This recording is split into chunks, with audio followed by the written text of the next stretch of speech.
Marshal's agency? No, we do not do evictions. We're an actors and writers agency. Where in the world have you been? 20th Century Fox has been calling all morning about that script of Ed's they can't find. Yes, I took 5 calls. They want you to rush another right away. That Happy Hitman AIDS script is a hot topic right now. Yes, the only thing hotter than gangster germ scripts are dumb scripts. And I think Ed has both bases covered. Ed's a dumb genius, Jane. Who else would have thought of a vampire hitman in this age of AIDS? But who's going to play that part, boss? Go buy some teeth, Larry. This may be your big break. I'll stick to being an agent, boss. Ed's script, Marshal, where is it? Oh, God, Jane, Ed is going to kill me. He went on vacation, and I told him I have plenty of scripts. Well, don't you? There's over 10,000 scripts there, but none of Ed's I can find. And I keep his in a special place, next to the herring in the refrigerator. Have you looked on your desk? There you go, slave driver. You expect me to find anything there? This is why normal agencies have mail rooms. Yes, but they all have normal employees. It's got to be here somewhere. Here's one. Oh, thank God, Jane. You may have saved my life. You know how Ed got his big break? Wasn't he a famous house painter? Close. He used to be a top tagger until they shot him in the knee with a BB gun for not paying his dues to the Taggers Benevolent Association. So what? So he got the union officers' addresses and tagged their houses. So that's how he became a national hero and sold his first script. Your house might be an improvement, boss, with some of Ed's artwork. There, now that I can breathe easier, I think I like this desk better. You can have mine, Gumby. Well, don't breathe easy too soon. Half the pages are unreadable or missing. Coffee stains, ketchup, and the rest, I think somebody ate hot fudge sundae off. I saw you eating one yesterday, You boss. snitch, Larry. Okay, I know it's my fault. Send it to the laundry with the money.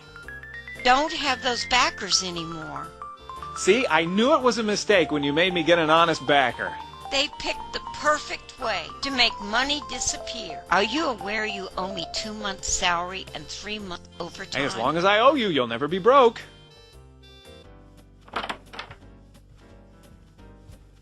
Mr.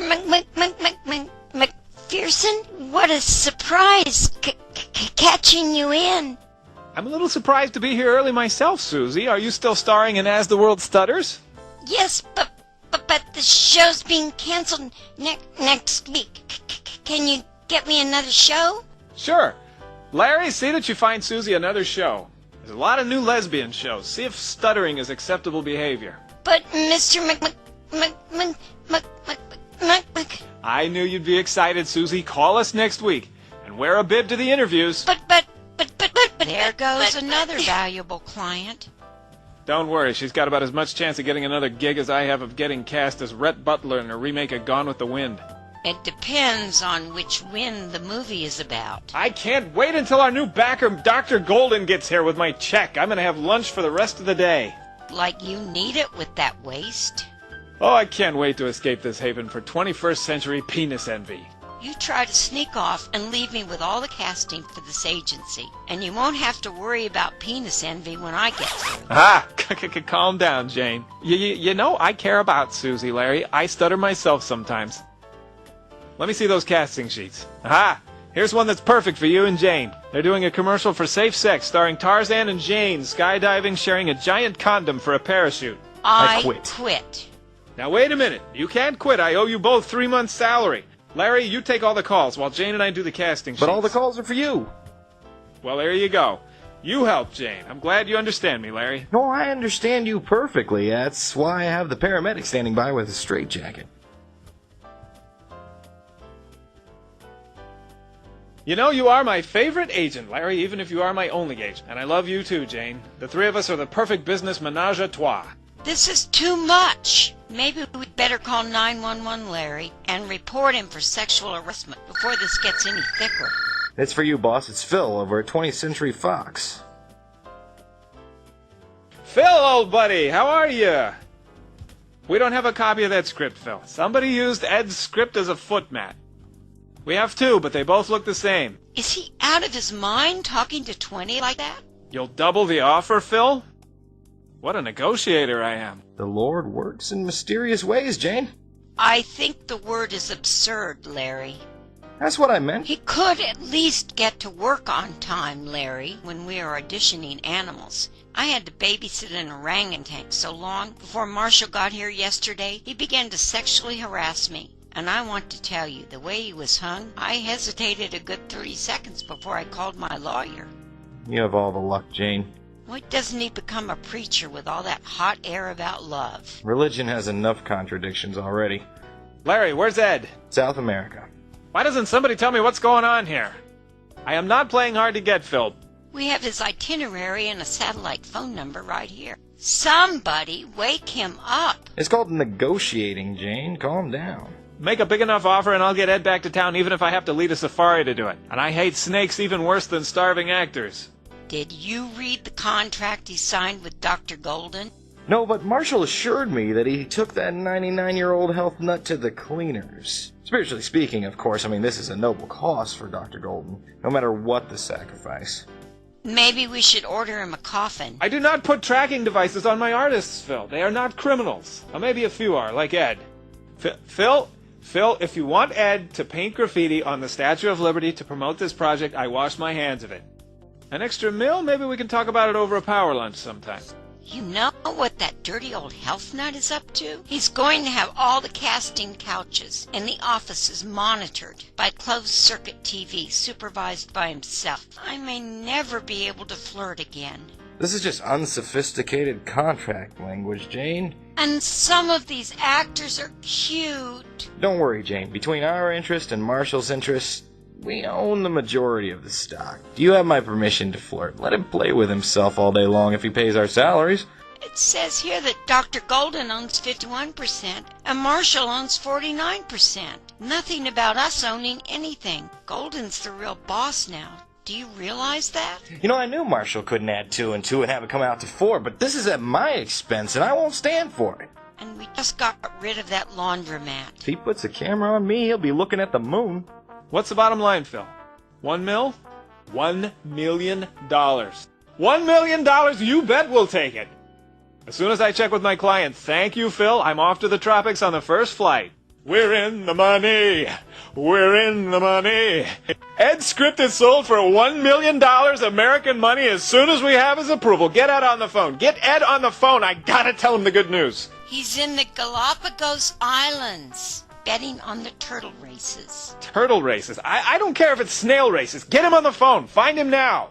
Right away, boss. By the way, here's your copy of the contract you signed with Golden. Should I file it? No, I haven't had time to look at it yet. You mean you haven't read it? You mean you haven't read it? No, we discussed all the details. Signing was just a formality. Read it. Read it. Hello, everybody. Hot at work, I see. Have we any problems today? Come right this way, gentlemen. What's going on, Doc? We didn't discuss anything about decorating.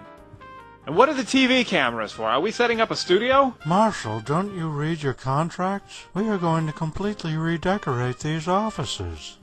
Wait, stop now. Contract or no contract, I choose the furniture in my offices. Not anymore. It says here, no more bar, no more fridge, and you'll be here at your new fingerprint face scanner punch-in desk at 8 a.m. sharp after eating your oat bran and running 5 miles. I thought communism was dead. It is, but it's been replaced by fascism. Move all that stuff into the back office. Set up the wheatgrass machine, the water ionizer, the juice extractor, my examining table, and find a sunny spot for the wheatgrass. We are going to have the healthiest actors in America. Get rid of the booze. You raped me without even kissing me, Dr. Golden. Come here and let's make love and get this straightened out now. This is not how we discuss things. I'm sorry, Marshal, but this is what the lawyer drew up to protect my investment. If you don't like it, I will be a gentleman and withdraw my backing. I could never want to force anyone into a deal they couldn't live with. I think you tried to take a little advantage of me, so I turned the tables on you.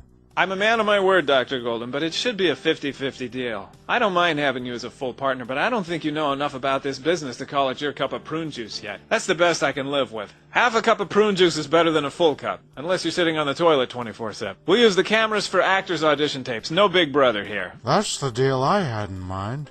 I don't know what the lawyer drew up.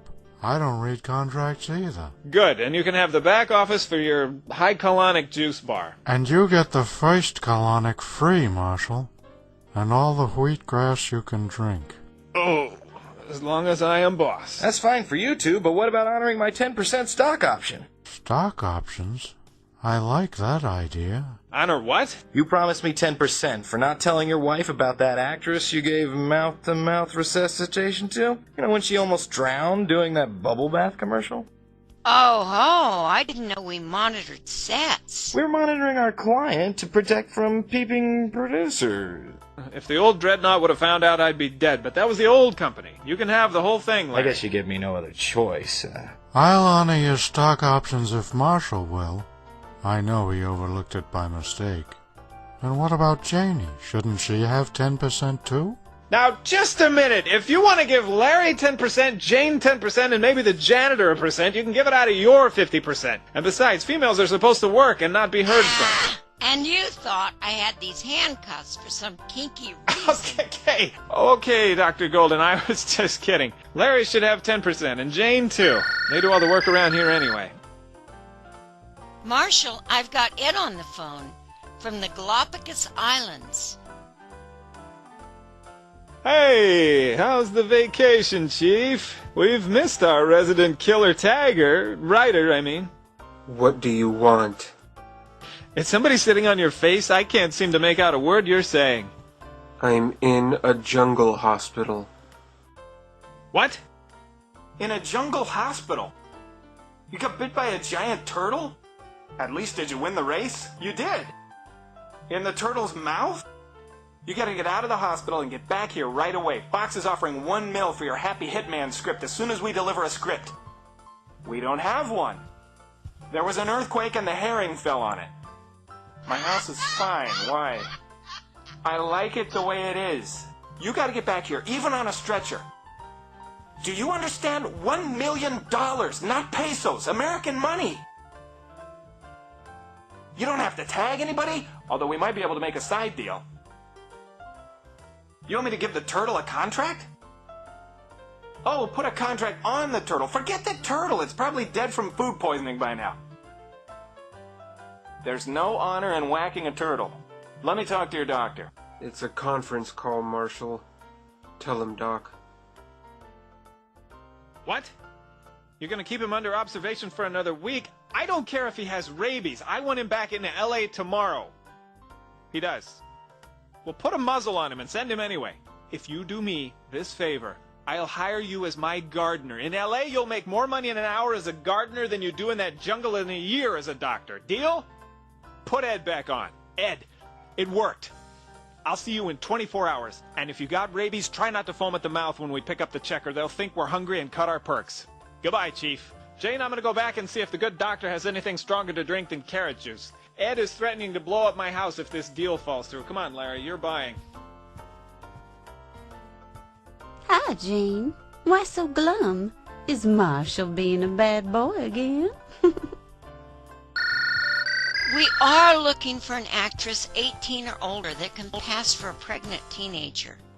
No, you don't have to get pregnant, but it wouldn't hurt if you were. Knowing this director, you might end up that way. You're 18, going on 15. Perfect. Come in tomorrow at 10 a.m. and look innocently trashy. Speaking of 25 and going on 8, how are you, Georgia? I'm perfect for that part. Mentally, you're a little too young, and physically, you look like the typical worn-out 25-year-old Hollywood nymphomaniac. Well, I want to see Marshal. He promised me 3 interviews this week, and I haven't heard a word from him. He only sees me when I'm doing underwear commercials. He's in an important meeting. Did you have an appointment, or did you just come over to give away Victoria's secrets? You know it's a waste of time making an appointment with Marshal, because he never keeps them. That's rotten, but the truth. Wait here.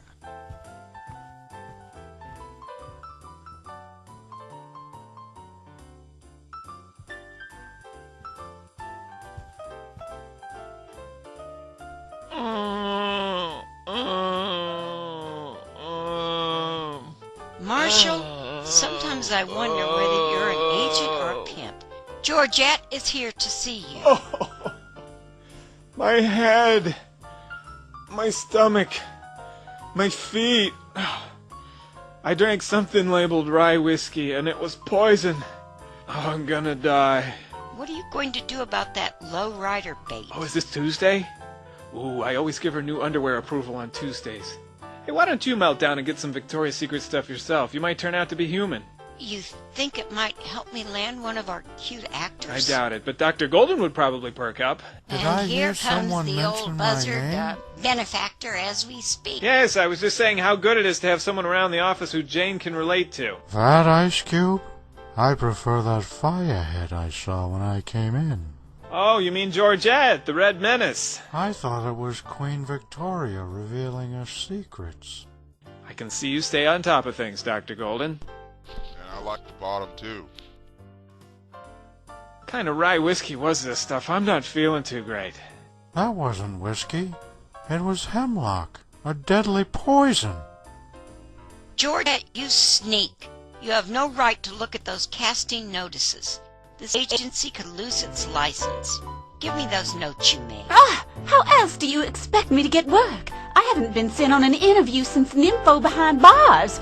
And the director was behind bars, or I would have stood on my head to get that part. The way you wear your dresses, you don't have to. Ah! My God! What's wrong, boss? I drank hemlock whiskey and the doctor wants to amputate my feet. But why? Hemlock poisons the feet first. You know, that might be a big improvement. When you take your shoes off, even the rattlesnakes run for cover. I'm dying. Call the paramedics. Don't worry, Marshal. I have the perfect anecdote. Ah! Get that B-movie maniac away from me. Oh no, Doc. If anybody gets to take a chainsaw to Marshal, it's me. Marshal, that was just carrot juice. Let me check that gizmo out, Doc. Marshal, no! Please stop! That's showing him, Marshal. You see, Doc, if you mess with his desk, your head's gonna look like that pineapple. Everyone gets a slice of pineapple except Georgette. Boss, Georgette was sneaking again. Come on, Marshal. Let's go drink a toast to live and let live. I have a bottle of natural champagne in my office. Now you're cooking, partner. Hey, why don't you two try to be more supportive of each other while I take care of our partner bonding duties? Wow, that was naturally fermented? Natural's not as bad as I thought it was. You're an instant convert, eh, Marshal? I have some fermented potato juice too, Marshal. Conversion to one religion at a time is my motto, Doc. I can handle an encore glass of holy bubble water if you're not saving it for New Year's Eve. What's going on, ladies? I know I said to be more supportive, but I didn't say to start rehearsing for one of those new gay TV series. Georgette helped herself to the casting breakdowns again. Georgette, you should know by now that fireheads always get caught. You promised me if I went on 3 calls a week, I'd be a star. But this geek never sends me out. You are an underwear star. On the casting director's couch. Ladies, we're supposed to be loving of one another in this agency. Ouch! You kicked me, Jane! Stop! Ow, stop! Georgette! You hit me, ouch! You are banned from my underwear commercials from now on, Marshal. Jane, please see that Georgette goes on 3 calls every week. I admit it's my fault. I'll work smarter from now on. What's all the commotion now? Every 5 minutes I have to tie down my hearing aid. This is our new backer, Dr. Golden, Georgette. Dr. Golden, I want you to meet one of our prettiest actresses, Georgette. You cute little old man. Why don't you take me away from this horrible place and buy me a drink? I'd be glad to, as long as it's carrot juice for me. Saved by young love.